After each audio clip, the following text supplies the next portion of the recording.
بسم الله الرحمن الرحيم قال الله تعالى في كتابه الكريم فمن حاجك فيه من بعد ما جاءك من العلم فقل تعالوا ندعو أبناءنا وأبناءكم ونساءنا ونساءكم وأنفسنا وأنفسكم ثم نبتهل فنجعل لعنة الله على الكاذبين.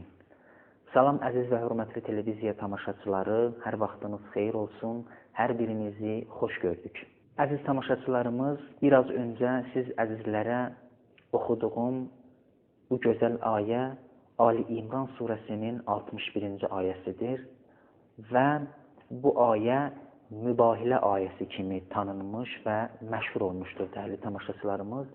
Demək olar ki, bu ayədə Əhl-i Beytin bir daha fəzilətlərini və üstünlüklərini bütün insanlara Allah Teala bu ayədə səslənir.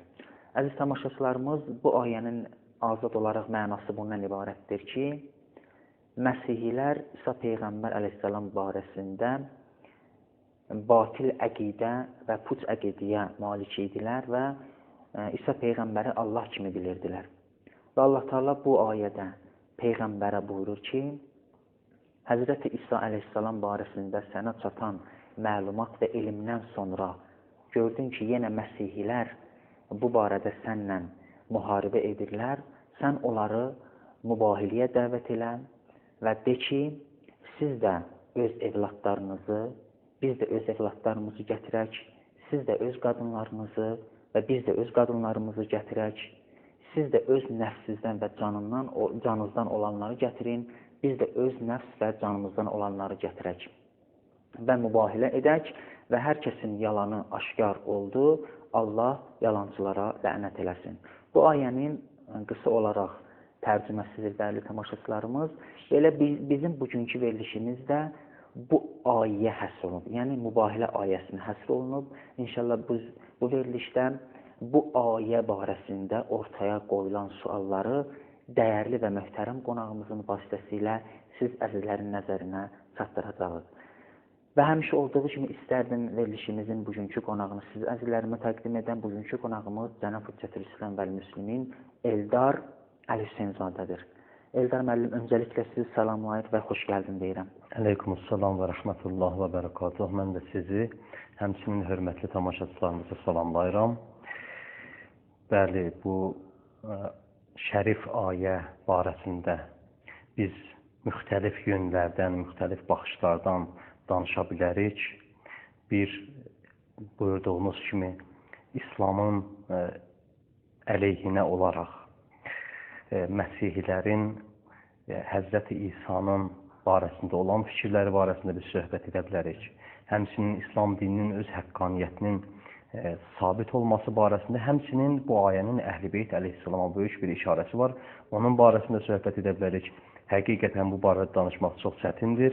Allah təbarək və Teala'dan inşallah kömək istəyirik ki, bunun öhdəsindən gələ bilək və az da olsa tamaşaçılarımıza lazım məlumatları verə bilək inşallah. Əziz tamaşaçılarımız, qısa bir fasilədən sonra yenidən verilişimiz davam edəcək. Bizdən ayrılmayın.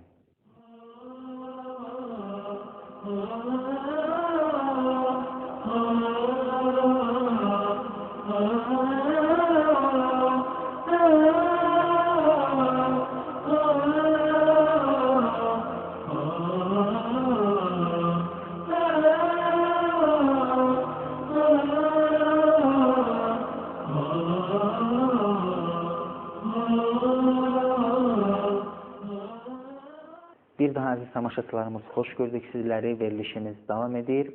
Əvvəldə qeyd etdiyim kimi verilişimizin mövzusu mübahilə ayəsi haqqındadır və dəyərli qonağımız inşallah bugünkü verilişdə bu ayə haqqında geniş məlumat siz əzizlərimizə verəcək dəyərli izləyicilərimiz. Eldar müəllim, elə istərdim ilk sualımı bu ayə haqqında belə verəm ki, bizim bir çox günlərimiz var ki, onlar İslamda müqəddəs gün sayılır. Məsələn, Ərəfə günü kimi ya Qədir-Xum bayramın günü kimi ki, bunlar çox müqəddəs və şərafətli gündürlər. Eləcə də mübahilə günü də çox müqəddəs və şərafətli günlərdən sayılır. Bunun səbəbi və amili nədədir? Buyurun. Əuzu billahi minəşşeytanirracim. Bismillahirrahmanirrahim.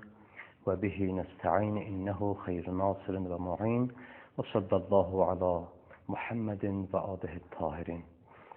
Buyurduğunuz kimi mübahilə günü böyük bir şərafətli və müqəddəs gün kimi İslam aləmində məşhur olmuşdur.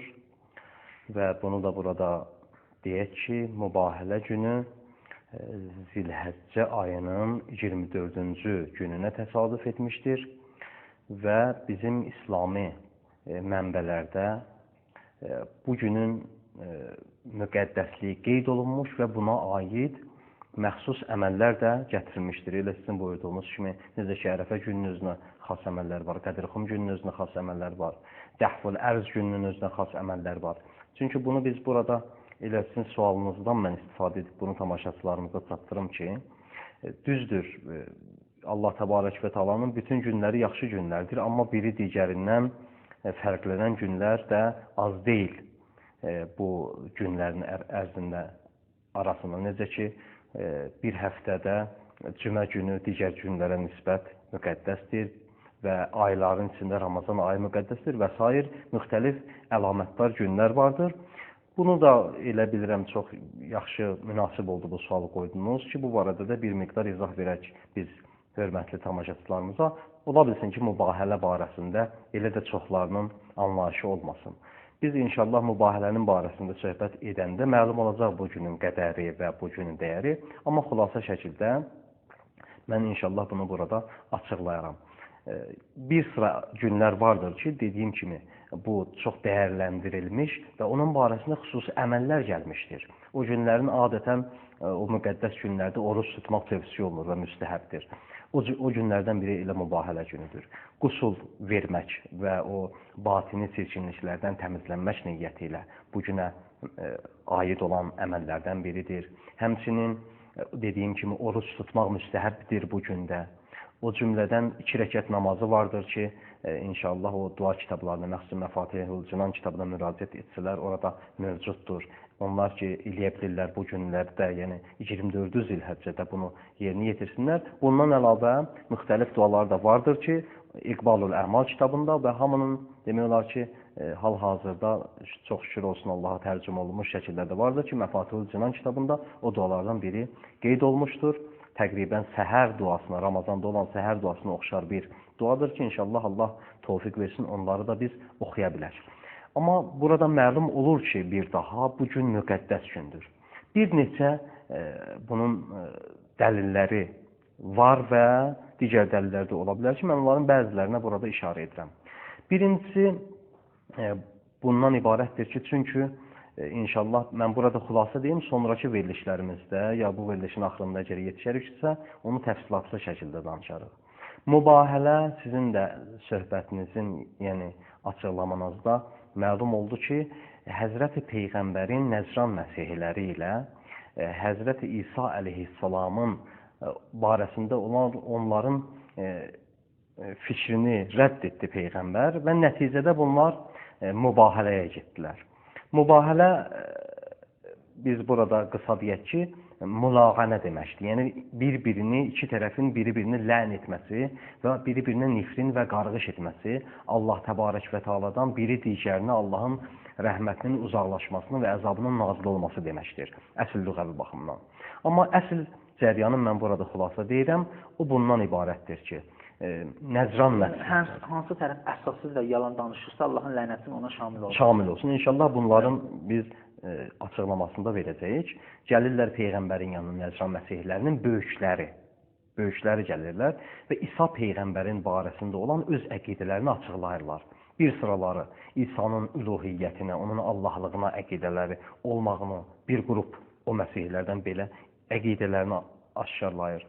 Bir qrup İsa'nın Allahın oğlu kimi qeyd edir və digərləri də təslis əqidəsini irəli sürürlər. Yəni, ata, oğul və ruhul qudus. Yəni, mən söhbətin də əvvəlində dedim, bunlar özü bu mübahilə ayəsinin barəsində Azər müəllim böyük bir söhbətdir ki, neçə veriliş lazımdır biz bu əqidələrin batil olmasını isbat eləmək üçün biz söhbət edək.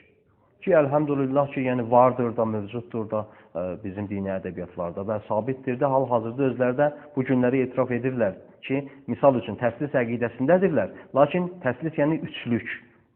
Həm İsa'nı, Allahın oğlu kimi, həm Allahı qəbul edirlər və həm Ruhul Qudusu, o ruhu ki, bir sıralarda Həzrəti Cəbrəil kimi məna edirlər, onları. Halbuki bunun kənarında yenə də tövhidə qaildirlər. Etiqadları var ki, bu bəli, Allah bilirlər. Və bunu da elə burada yeri gəlmişkən tək Allaha, yəni tək Allaha əqidələr var. Yəni bugünkü günün məsihləri tək Allahı qəbul edirlər. Amma görürsən təhlis əqidəsində də vardırlar. Ata, oğul, Ruhul Qudus. Və hətta bunu da istəyirəm burada əlavə edəm ki, bizim qədim alimlərdən eşitmişsiniz ki, kafirlərin nəcis olmağına fətva veriblər. Onların dəlillərinə, müxtəlif dəlilləri olub, biri də bu təslis əqidəsidir. Yəni, təslis, yəni əgər Allahı üç bilərsənsə, Allaha şərik qoşmalıdır və müşrikin də hökmü ittifaqlı şəkildə bizim müstehidlər arasında nəcisdir. Amma bu günləri xristianlar, məsihlər kitab əhli olduğu üçün kitab əhlləri pak bilirlər, amma nə üçün müşrikliklərinə fətva vermirlər? Çünki özləri bu dəqiqə təslis əqidəsində deyirlər. Yəni təslis ki, əsl biz onun mahiyyətini açanda, yəni üç Allaha sitayiş etmək, Allahın oğlu kimi bilib və onu, necə ki Qur'anımız buyurur ki, İsa'nı məsihlər Allahın oğlu bilirlər və Yəhudilər Uzeyri Allahın oğlu bilirlər və bunlar bu günləri, yəni bunu tövhidə, özləri etiraf edəcəklər, biz bir Allaha qalik. Amma başqa bir dolay yolla yenə də o təslis əqidəsindən çıxmaq istəmirlər. Elə istəyirəm bunu deyəm ki, elə ona görə də bu günləri deyirlər, artıq onlar müşrik deyirlər, yəni o əqidədə deyirlər. Yəni burada bu barədə çoxlu bir söhbətlər edə bilərik, amma istəmirəm söhbətimiz, yəni bundan da dəqiq məsələlər var. Əsl verilişimizin biz onlara inşallah yönəldək. Gəlirlər, Peyğəmbər Rəsul-i Əkrəm sallallahu aleyhi və səlləm bunları tövsiyə edir. Bunlara İslam dininə dəvət edir və deyir, bu ola bilməz, Allah təbarək və təala üç olsun və ya onun yaratdığı Allah olsun. Bunlar yəni ağılla da uyğun deyil. Sonra Peyğəmbərdən soruşurlar ki, bəs İsa əgər Allahın oğlu deyil, bəs kimin oğludur? Çünki bilirlər tamaşaçılarımız, Həzrəti Məsihin, Həzrəti İsa'nın ki, atası yoxdur. Allah təbarək və təalanın əmri ilə dünyaya gəlmişdir. Peyğəmbər bir neçə an sakit qalır, ayət Allah təbarək və təaladan vəhy istəyir ki, cavabını Allah təbarək və təala versin və buyururlar ki, Ali İmran surəsinin təqribən 80 ayəsi nazil olur. O cümlədən 61-ci ayəsi Ali İmran surəsinin ki, mübahilə ayəsidir. Orada buyurur ki, madam ki bunlar, orada biz tamaşaçılarımız müraciət etsələr, Ali İmran surəsinin bir çox ayələri Həzrəti İsa'nın barəsində, Həzrəti Məryəmin barəsində, Həzrəti Məryəmin pak olması barəsində, Həzrəti İsa'nın Allah təbarək və təalanın o qüdrəti ilə yaranmasının barəsində ona məlumat verir. Ondan sonra buyurur və əgər səninlə mühacə etdilər, səninlə mücadilə edirlər, sən ki bunları artıq mən bunları dedim, sən onları mübahiləyə dəvət et. Madam ki istidlalı məntiq qəbul etmirlər, artıq sən onları nifrin müqaviləsinə dəvət et. Artıq gələk bunu izah edək, təfsilatını inşallah sonra. Peyğəmbər Allahın bu xəbərini verir onlara, deyir ki, əgər qəbul etmirsinizsə İsa Peyğəmbərin barəsində olan bizim fikrimizi və ki sizin fikriniz batildir, İsa Peyğəmbər Allahın bəndəsidir, onun oğlu deyil və Allah deyil. Gəl, bir-birimizə qarğış edək, bir-birimizi nifrin edək, bir-birimizə lə'n oxuyaq. Hər kəs yalan deyərsə, Allah təbarək və təala ona lənət etsin və əzabını onun halına şamil etsin. Ki, bu cəryanla bunlar müəyyən bir qərar qoyurlar və gəlirlər, artıq, inşallah təfsilatını mən onu işarə edəcəyəm.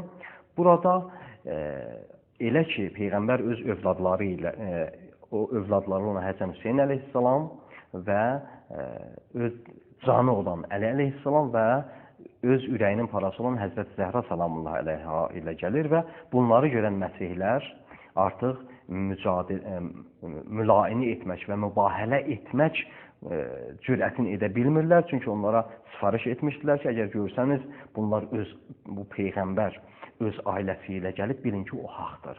Çünki heç vaxt qarğış üçün özünkiləri gətirməz.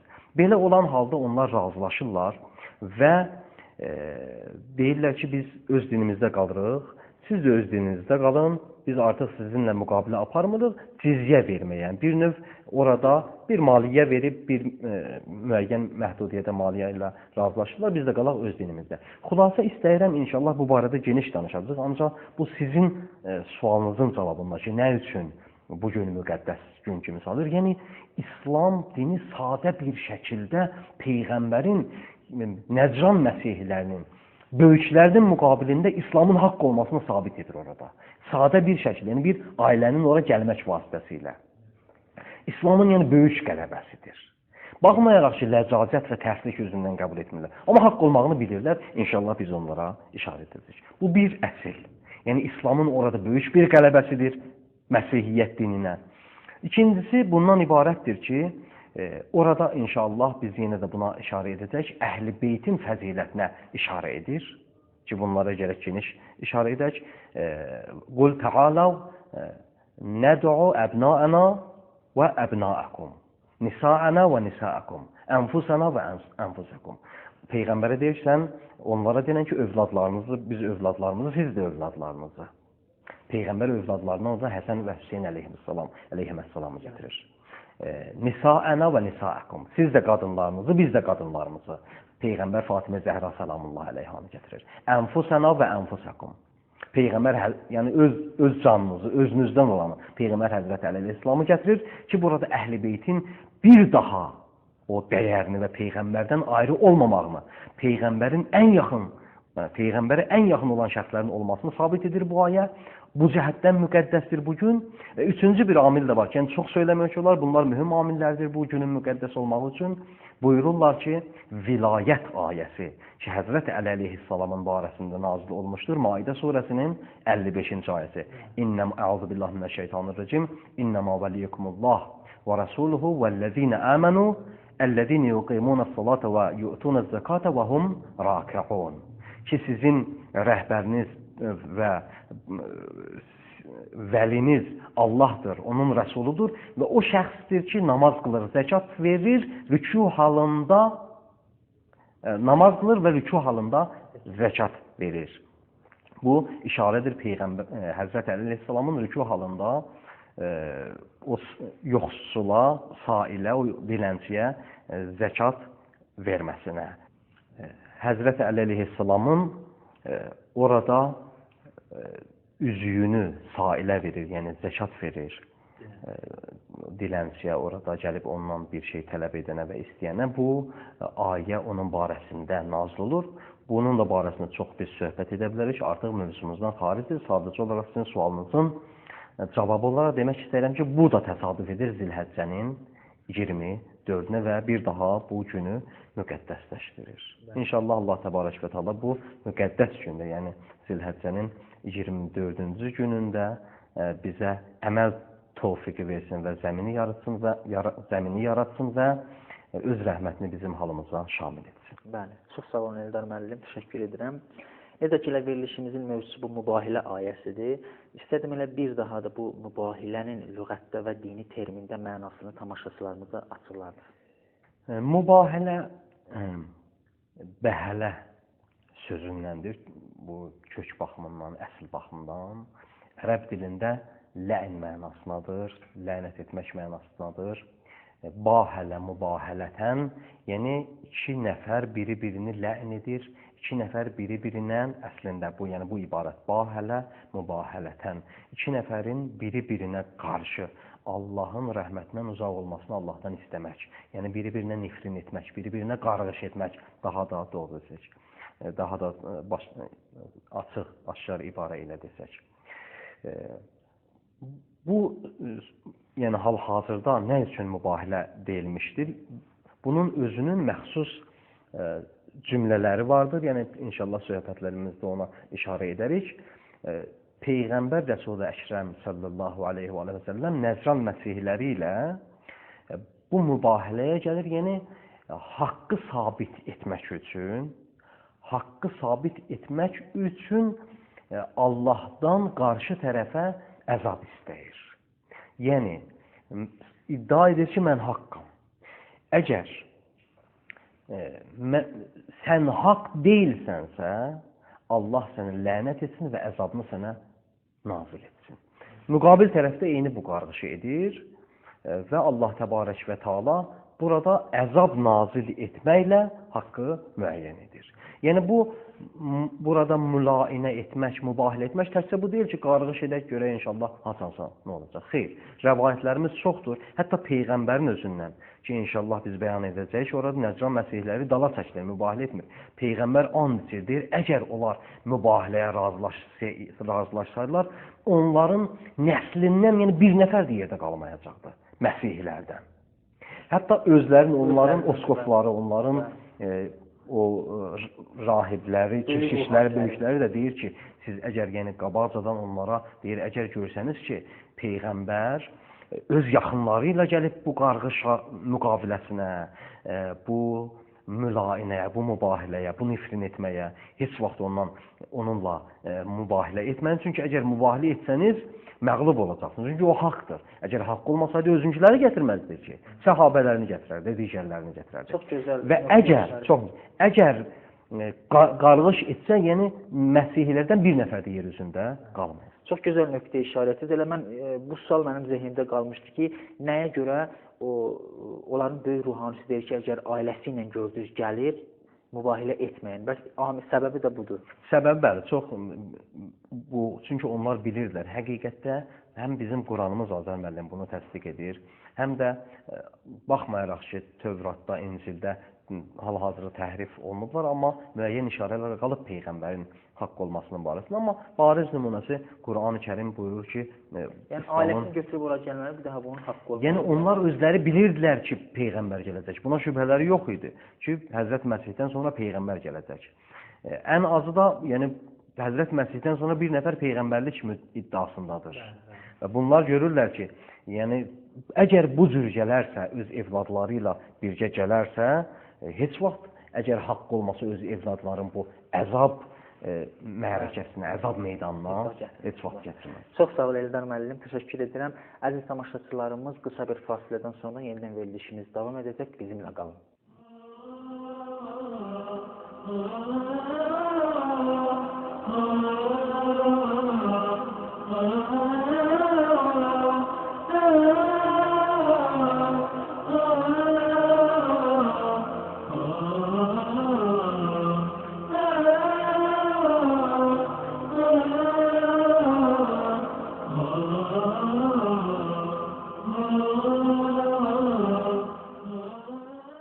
Bəli, əziz tamaşaçılarımız, bir daha xoş gördük sizləri, verilişimizi davam etdiririk.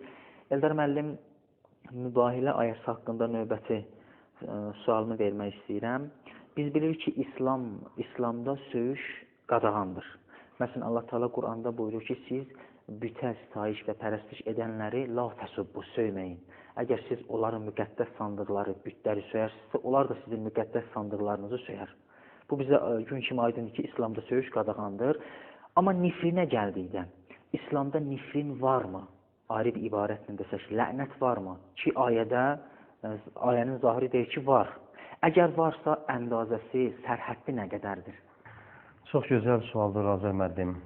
Bəli, əsl buyurduğunuz kimi cavab budur ki, yəni Allah Təbarək və Teala özü əmr edib bu nifrinə Peyğəmbər üçün. Və biz Quran-ı Kərimədə baxanda, hətta onlarla lən mövcuddur Quran-ı Kərimdə. Yəni Allah Təbarək və Teala özü lən göndərmişdir bir sıra kafirlərə və münafiqlərə, o cümlədən cəhənnəm əhlinə lən göndərmişdir. Həmçinin bu ayə mövcuddur Allahı, Peyğəmbəri əziyyət edənlərə. Elə mən təkcə bunu qeyd etmişəm, bu ayəni mən burada oxuyum. Buyurur, Əuzu billahi minəşşeytanirracim. İnnellezîne yu'zunallaha və rasuləh la'anahumullahu fid-dunya vel-axireh. Allah Təbarək və Teala buyurur ki, onlar ki, Allahı və Peyğəmbərə əziyyət edirlər, Allah onlara lənət edir və Allahın onlara lənəti olsun və Allahın onlara ağır və şiddətli əzab olsun. Onlarla dediyim kimi bu əsl lən vardır, amma buna diqqət etmək lazımdır. Azər müəllim, xahiş edirəm tamaşaçılarımız da diqqət etsinlər. Biz istəmirik bunu deməklə ki, mübahilə ayəsində Allah təbarək və təala peyğəmbərə deyir, onlarla mülain et, onlara nifrin et. Və ya biz burada deyirik, onlarla Qur'an-ı Kərimdə lə'n ayəsi vardır. O cümlədən bir ayəni oxudum burada. Və həmçinin inşallah bu ayəndə barəsində söhbət edəcəyik. Həzrəti Nuh əleyhissalam öz ümmətinə nifrin edir Allah təbarək və təaladan, onlar üçün əzab istəyir. Bunlarla istəmirik deyək ki, bu hər yerdə müsbət rol oynayır, qarğış etmək, nifrin etmək. Xeyr, bu tam belə deyil. Elə sizin sualınızdan da bunun həddi nə qədərdir? Biz bunu gərək müəyyən edək tamaşaçılarımız üçün. Yəni, bunun ölçüləri vardır. Biz hətta ayədə diqqət etsək, bu əvvəlinci mərhələdə Peyğəmbərə demir. Məsələn, lənət elə. Bəlkə sonraki mərhələlərdə. Tamamilə doğrudur. Tamamilə doğrudur. Allah təbarək və təala bildiyiniz kimi Qur'an-ı Kərimdə 114 surədən 113-ünü Rəhman və Rəhim sifəti ilə başlayır. Təkcə Tövbə surəsində orada artıq Rəhman və Rəhim sifəti ilə başlamır və onlara qəzəb gözü ilə, cəbbar gözü ilə baxır. Buradan da elə bunu istifadə etmək istəyirəm ki, bəli, elə bu ayə də göstərir ki,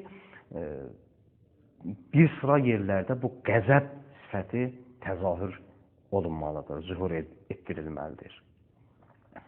Büruzə verilməlidir. Belə deyil ki, bizdə mütləq şəkildə bu nifrin yoxdur, bu qəzəb sifəti bir sıra qruplar yoxdur. Xeyr, var, amma dediyim kimi Allah təbarək və təala Qur'an-ı Kərimdə 114 surədən 113-ünü Bismillahla başlayır. Rəhman və Rəhim sifəti ilə başlayır. Bu bir məsələ. İkinci məsələ bundan ibarətdir ki, baxın Azər müəllim, görək nə vaxt olmalıdır mübahilə və ya mübahilənin nələr üstündə istəmirəm söhbət edək. Bu nifrin, qarğış, kimlərləsə Allahdan əzab diləmək, arzu etmək. Şəxsi mənafi üstündə olarsa bu müəyyən yerlərdə, yəni bu İslam tərəfindən təriflənib və ya məzəmmətlənib, ya xeyr, dinə xatir olmalıdır. Bu bir məsələdir. İkinci məsələ bundan ibarətdir ki, aya hər yerdə biz edə bilərikmi bu nifrini, bu qarğışı edək? Ya xeyr, müəyyən buyurduğunuz kimi mərhələlərdən sonra. Birinci sualın cavabında deyirəm ki, bu mübahilə ayəsində və həmçinin Həzrəti Nuhun öz ümmətinə qarğış etməsi barədə gəlmiş ayədə göstərir ki, xeyr, artıq bu axırıncı hərbədir, axırıncı hücumdur, axırıncı metoddur.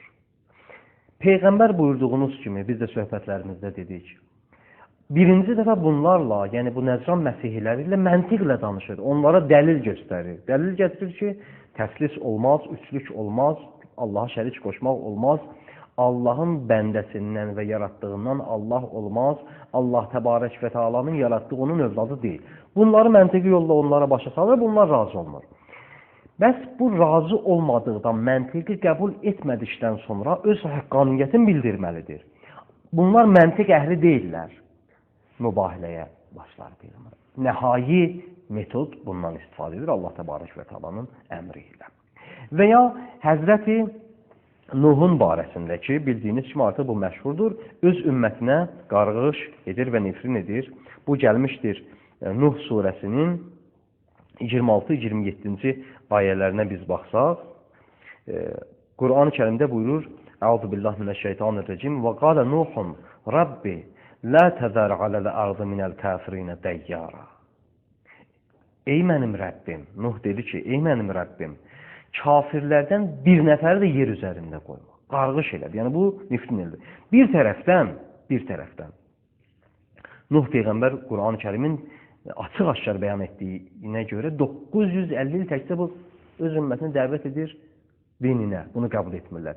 Nəhayət Nuh Peyğəmbər bunlar üçün nə istəyir?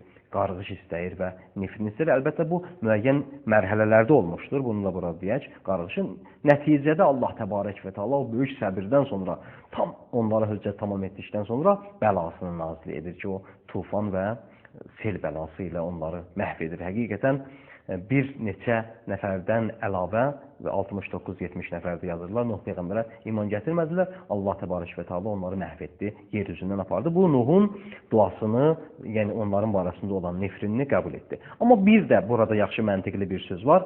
Nuh peyğəmbər bu ki dedim dinə xatir olmalıdır. Bu tam şəkildə həm məntiq üzündən olmalıdır bu bir. Peyğəmbərin bu istidlalını və dəlillərini, onları gətirdiyi dəlilləri işarət edir. Həm də şəxsi mənafiyə görə ola bilməz ki, Nuh peyğəmbər desin ki, mən 100 il, 500 il, 600 il, 900 il, 1000 il onlara təbliğ etdim, onlar qəbul etmədilər.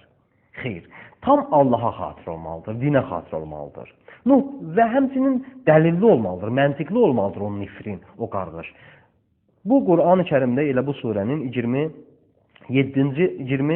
27-ci ayəsində buyurur. İnnəkə in təzərhum yuzillu ibadəkə və la yelidu illa facirən kəffara.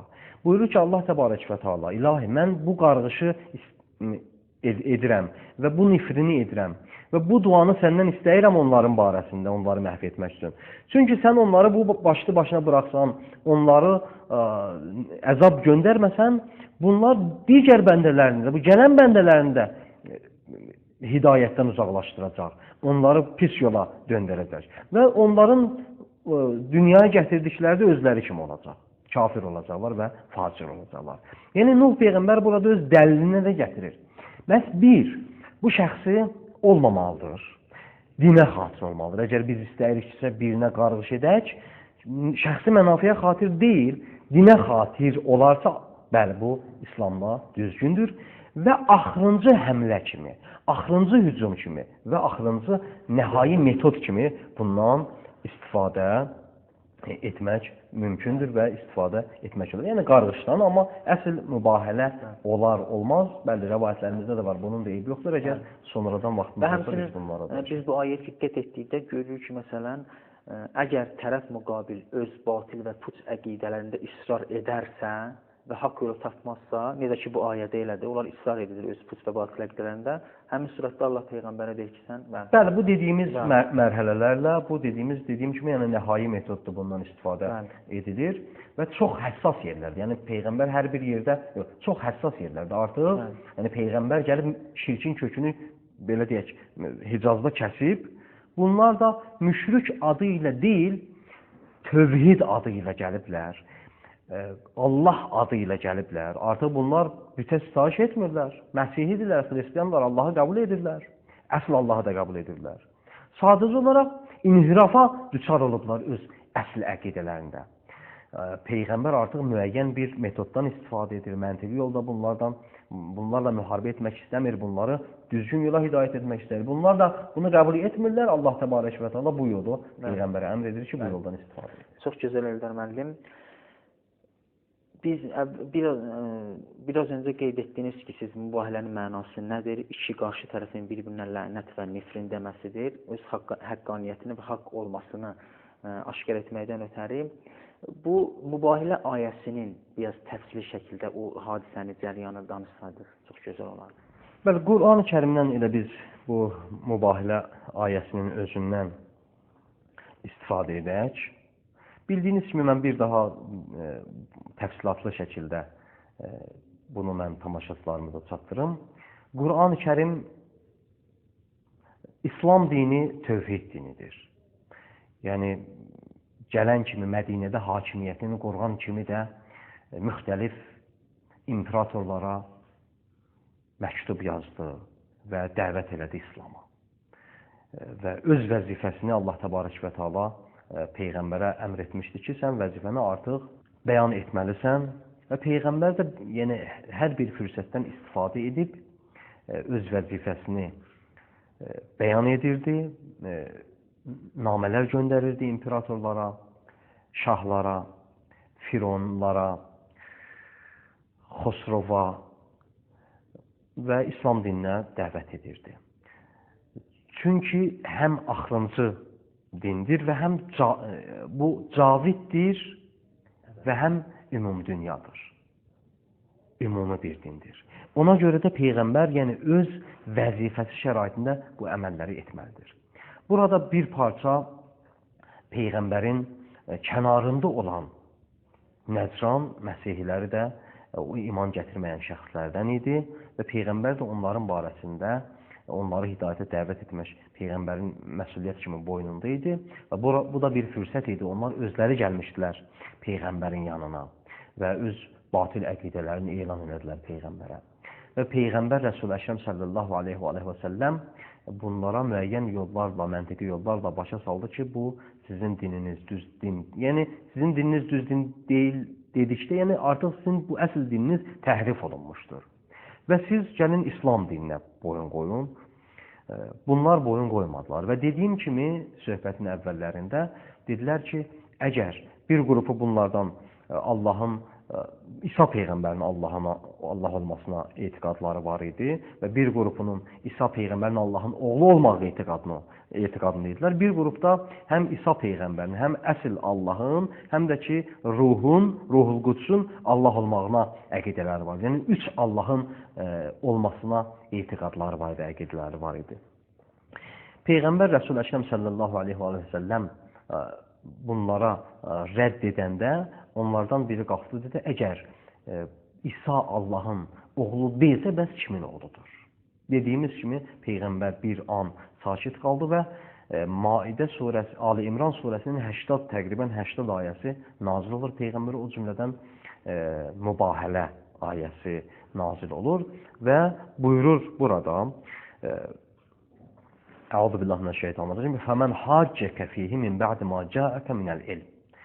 Çünki Allah təbarək və Teala orada İsa Peyğəmbərin nə cür Allahın onu yaratmasını bəyan edir və onun vəsfini edir və buyurur ki, orada İsa Peyğəmbər hətta bu surədən bu ayədən 2 aya qabaq buyurur: "İnnə məsələ İsa indəllah kəməsəli Adəm."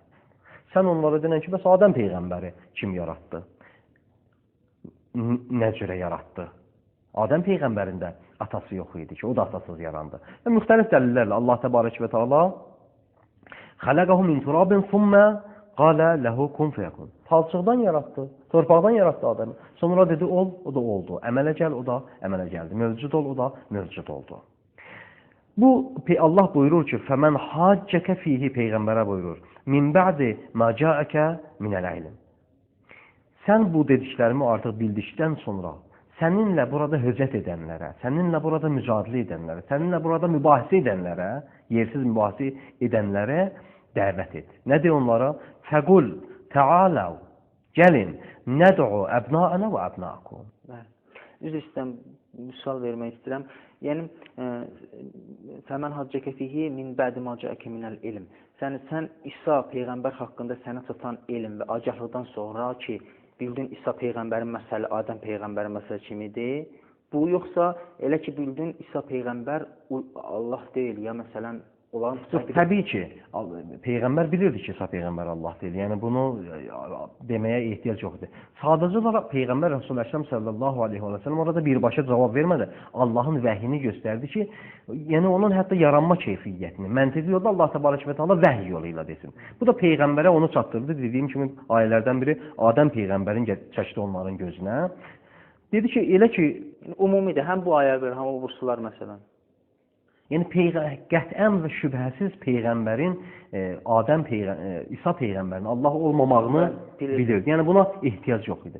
Bunu dediyim kimi məntiqi yolda nə form bu barədə ümumiyyətlə İsa Peyğəmbərin barəsində olan məlumatın və onların sualının cavabını elə ki sən aldın, təhsil aldın, bunu işarə edə. Artıq sən onlara de ki, sən də öz evladlarını gətirin, biz də öz evladlarımızı gətirək və qadınlarımızı gətirin, biz qadınlarımızı, siz də özünüzkiləri və biz də özümüzkiləri gətirək, sonra nəbtəhil, mübahilə edək, mülağanə edək, nifrin edək bir-birimizə və fənəcəl lənətəllah aləl-kazibin və Allah təbarək və Teala və qərar deyək ki, Allah təbarək və Teala kaziblərə, yalan danışanlara lənət etsin və öz rəhmətindən kənar etsin. İnşallah biz vaxtımız var bu arada. Vaxtımız demək olar ki, artıq sona çatdı Eldar müəllim.